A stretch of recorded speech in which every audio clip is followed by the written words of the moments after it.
नमस्कार, जय माता दी। मैं गीतकार यादव राज और ये वीडियो बना रहा हूँ मैं अपने कुछ ही दिन पहले रिलीज हुए गाने के लिए, जिस गाने का बोल था दिल में ठुका के बटाम बंद वाला, जिसे गाए थे एक मशीन खेसारी लाल यादव भैया और उनके साथ प्रियंका सिंह जी, म्यूजिक दिए थे राजेश मिश्रा जी।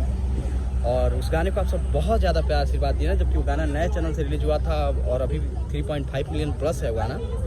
तो आप लोगों से यही उम्मीद रहती है कि हर बार हम कुछ नया कोशिश करते हैं और आप सब कुछ नया आशीर्वाद देते हैं, हम लोग को नया रिकॉर्ड बनाते हैं। तो अभी बहुत सारी तैयारी है, बहुत सारे गाने आने वाले हैं। सो आप लोगों से रिक्वेस्ट है, निहोरा बा कि आप सब जितना प्यार आशीर्वाद देते हैं हमारी पूरी टीम को, हमको उतना प्यार आशीर्वाद दें और हमसे जुड़े रहें। अब मेरा ये चैनल यादव एंटरटेनमेंट कंटिन्यू हो जाएगा, जिस पर हर गाने का ब्लॉग्स आप लोगों को मिलेगा। सो आप लोग इसे ज़्यादा से ज़्यादा सब्सक्राइब करें और हमसे जुड़े रहें। और जल्दी आप लोगों के लिए एक और गुड न्यूज़ है कि खेसारी लाल यादव भैया के साथ मेरे कुछ और लोकगीत आने वाले हैं, जिसमें कुछ 2-3 गाने विनायक जी ने बनाए हैं, कुछ आर्या शर्मा जी ने बनाए हैं, कुछ रोशन सिंह जी ने बनाए हैं। सो आप लोग तैयार रहें, बहुत जल्द फिर मिलेंगे कुछ धांसू और कुछ अलग कंसेप्ट के साथ। जय माता दी।